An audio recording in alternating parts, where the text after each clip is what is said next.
Oke, saya ajak Anda untuk ngobrol lagi. Masih terus di jalan nih, Bung Rocky ya. Iya.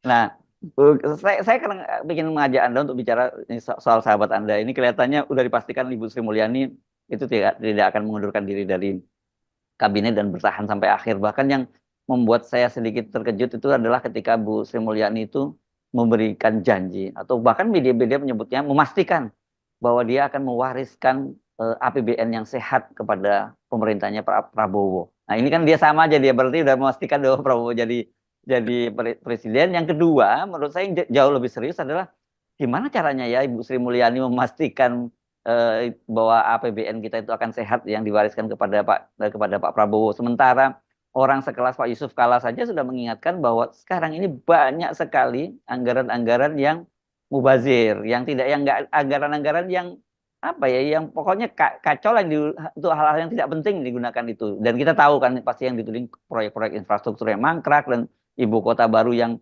sekarang ini kacaunya kan. Anda tahu kan Bung Rocky bahwa kita itu sekarang secara resmi tidak punya ibu kota loh. Karena per 15 Februari kemarin itu Hmm. sudah resmi Jakarta itu bukan ibu kota Indonesia, sementara IKN-nya itu belum siap juga sampai sekarang. Iya, ini Sri Mulyani ngigau mungkin ya tuh dan kita kita membayangkan apa yang akan diwariskan itu. Austerity nggak mungkin itu, apa namanya, penghematan nggak mungkin. Sri Mulyani memboroskan anggaran karena perintah Jokowi untuk memamerkan proyek-proyek mercusuarnya, infrastruktur terutama kan.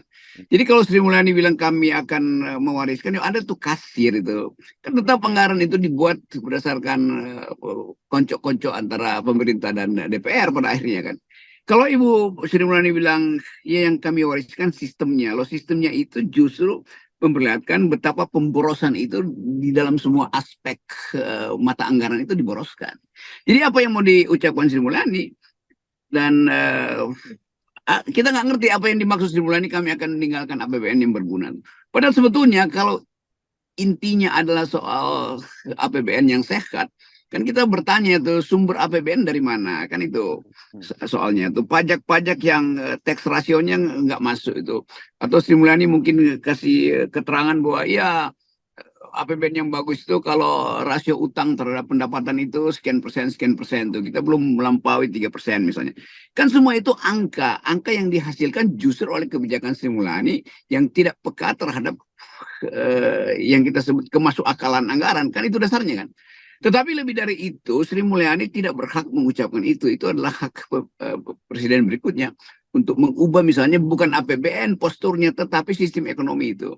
Nah, kalau Sri Mulyani bilang kami akan meninggalkan sistem ekonomi, ya itu lebih masuk akal. Itu sistem ekonomi yang merampas tanah, sistem ekonomi yang menyebabkan market itu beroperasi sampai ke desa-desa kan. Yang sebetulnya nggak boleh. Yang boleh adalah market ekonomi, bukan apa namanya nih, market society. Jadi filosofinya juga salah tuh. Kalau misalnya kita pastikan bahwa prestasi Sri Mulyani itu ya, maksimal 4% pertumbuhan, lalu Prabowo bilang enggak, mesti 7 sampai 8%. Itu artinya postur yang sekarang nggak mungkin dipakai untuk membackup keinginan Prabowo supaya ekonomi tumbuh 8%. Kayak itu bedanya kan di situ tuh. Ya, ya. Oke, kan sebenarnya gini ya, saya lagi mikir merenung-renung itu, mungkin jangan-jangan memang ilmu kita nggak sampai, tapi sebenarnya APBN itu kan sederhana saja ya, Bung Rocky ya. Pendapatan itu dari pajak dan non pajak plus utang. Iya, Itu kan sederhana, itu sebenarnya iya, iya itu ya. gampangnya itu diutak-atik juga di situ. Dan jelas kok indikator-indikatornya. Yang paling jelas itu soal utang itu harus dibayar gitu. Bahwa anggaran Mhm. kita, utang kita, cicilan pokok dan bunganya itu sudah tembus sampai 1.100 lah. Sekarang 1.100 kurang, tapi saya kira tahun ini atau tahun depan sudah 1.100-an. Pendapatan kita sekarang ini sekitar 1.800 sampai 1.900-an triliun begitu. Mau digenjot dari mana lagi begitu. Ini kan ekonomi rakyat juga lagi sulit. Jadi saya sulit membayangkan bahwa nanti APBN-nya akan jadi APBN yang sehat gitu, yang diwariskan itu. Ya tentu bagi Sri Mulyani pewarisan pada Prabowo artinya Menteri Keuangannya adalah datang dari kelompoknya Sri Mulyani, kan itu dasarnya begitu sebetulnya kan. Ya. Nah bayangkan misalnya kalau Prabowo mengangkat Menteri Keuangan bukan datang dari seknya Sri Mulyani, lain lagi ceritanya kan. Misalnya Prabowo menganggap koperasi harus diunggulkan karena sistem ekonomi kita itu terlalu berat pada korporasi, itu berbeda postur anggarannya tuh. Jadi kita mungkin membayangkan bahwa udah ada deal, bahwa Menteri Keuangannya Prabowo nanti adalah juga kadernya Sri Mulyani. Kan itu jalan pikirannya begitu kira-kira tuh. Tapi tetap itu akan ada masalah karena perkembangan semester ke depan global ekonomi itu kan juga berubah-ubah kan. Dan kalau kita baca misalnya berita atau analisis di ekonomi terakhir itu Cina sebagai mitra dagang yang paling menguntungkan buat Indonesia mengalami krisis, terutama marketnya itu dililit oleh macam-macam problem financial. Jadi sekali lagi keadaan kita hari ini itu sangat rentan, terutama dari sisi ekonomi karena krisis global yang udah di depan mata. Dan Sri Mulyani sendiri yang menganggap bahwa 2024 itu adalah masa yang paling memberatkan APBN. Kan setahun lalu Sri Mulyani ucapkan itu, hati-hati ya kan ada badai di 2023 ke 2024. Jadi Sri Mulyani sebetulnya berupaya untuk menenangkan dirinya supaya tidak dianggap sebagai mewariskan APBN yang buruk. Padahal kita tahu APBN itu menjadi buruk karena Sri Mulyani tidak bisa bekerja sebagai seorang ekonomis. Dia bekerja sebagai kasir yang disuruh-suruh oleh Jokowi doang. Ya, dan sebenarnya kan ini ya, kita juga sudah mengingatkan bolak-balik. Ini bukan hanya berlaku katakan kalau Pak Prabowo dan Gibran yang jadi presiden dan wakil presiden. Siapapun presiden yang akan datang itu, apalagi kalau kemudian masih meneruskan gaya pemerintahan dan gaya pembangunan obral infrastruktur seperti Pak Jokowi pasti akan berat sekali begitu. Nah, tetapi kemudian ini kan kita bisa nganggap bahwa Sri Mulyani bisa dibilang ini memberi harapan palsu atau ngibul-ngibulin Prabowo lah biar seneng lah gitu kira-kira. Ya, padahal dari awal tuh persaingan antara Sri Mulyani dan Prabowo itu jelas dalam soal anggaran pertahanan kan. Betul, betul. Jadi kita mungkin lihat sekarang bahwa Sri Mulyani berupaya untuk memberi sinyal bahwa ekonomi hanya bisa tumbuh lagi atau bisa masuk akal kalau sistem ekonomi itu tidak berubah tuh. Dan yang paling penting adalah misi-misi Sri Mulyani yang terkait dengan kepentingan ekonomi global itu diteruskan oleh penggantinya. Kan itu pesan pada Pak Prabowo sebetulnya. Jadi kira-kira Sri Mulyani mau bilang, Pak Prabowo kalau jadi presiden, Menteri Keuangan adalah datang dari kader saya. Ya bagus juga sebetulnya. Tetapi nggak usah terlalu jauh mengucapkan bahwa akan mewariskan APBN yang bersih itu, APBN yang sound, yang bermutu kira-kira.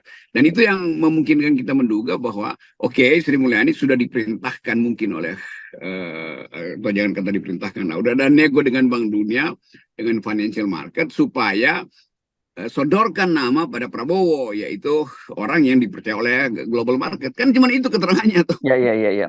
Ya, saya kira kan dari Sri Mulyani sejak jauh-jauh hari sudah memberikan sinyal bahwa dia tidak akan bergabung dengan pemerintahnya Jokowi, dengan pemerintahan Prabowo, dan saya kira pasti itu tidak akan terjadi karena kalau kita lihat kan mazhab mereka dalam soal masalah pengelolaan anggaran kan berbeda sekali ya, Bung Rocky, ribut-ribut soal anggaran Departemen Pertahanan dan sebagainya begitu. Tapi saya tetap menganggap kalau Anda tadi selalu menyebut bahwa kepentingan keuangan dunia itu masih tetap menganggap Indonesia itu perlu dikendalikan. Saya kira mereka juga tetap berkepentingan untuk katakanlah menempatkan orangnya di pemerintahannya Prabowo nanti. Gitu. Ya betul. Jadi gampangnya kira-kira kalau kita pakai bahasa aktivis, kira-kira itu oligarki sudah bersiap-siap untuk menopang Pak Prabowo. Itu artinya oligarki mungkin pesan 2-3 menteri strategis lah, yang lain bolehlah anggota dinegosiasikan di kalangan koalisi 02. Tetapi yang strategis dari kita dong, kira-kira begitu kan, BUMN misalnya, Menteri Keuangan, kan itu yang kepentingan oligarki cuma ada di situ.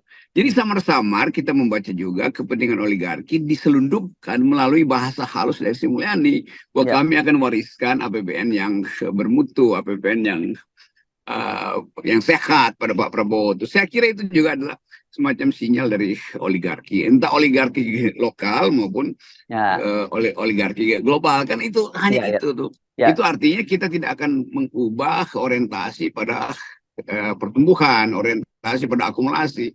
Padahal justru rakyat berharap bahwa kalau Prabowo menang, koperasi diunggulkan, kira-kira begitu tuh. Dan cara menarik pajak juga diubah itu. Tax ratio kita tetap harus memperluas basisnya tuh, bukan sekedar nyaplok-nyaplok pada 3-4 orang lalu dikatakan bahwa pajaknya masuk, padahal sebetulnya pajak itu masuk hanya karena diperas secara politik kan. Soal-soal itu, jadi dasar-dasar ekonomi yang terbuka, yang makin sehat justru hanya dimungkinkan kalau sistemnya berubah tuh. Dan keadilan sosial nggak mungkin diandalkan pada oligarki, harusnya pada pelaku koperasi. Ya, ya.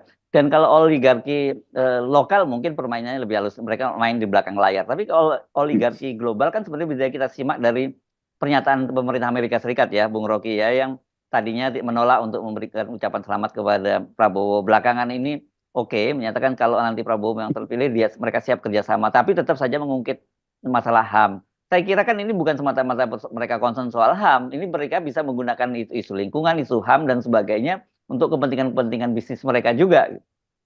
Ya ini akhirnya itu fight di pasar global itu yang akan mempengaruhi postur kabinet Prabowo nanti kan. Ya. Misalnya Prabowo tetap dianggap tidak ingin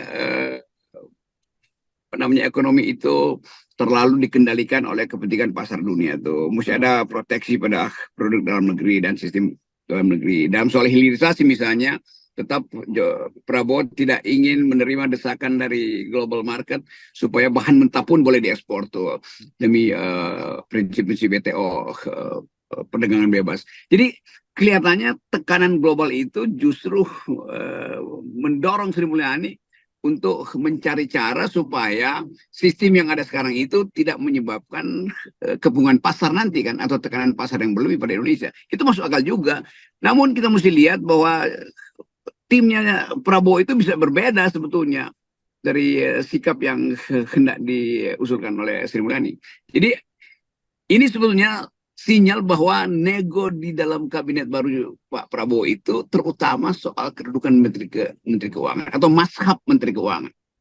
Ya, ya, ya. Itu sebenarnya yang bisa kita baca ya. Kalau jaminan-jaminan bahwa APBN sehat dan sebagainya, siapapun Menteri Keuangannya nggak bisa menjamin ya, karena pemerintahan sebelumnya itu juga sangat ugal-ugalan. Gitu ya. Iya, itu jadi betul itu analisis kita adalah soal ideologi dari Menteri Keuangan itu.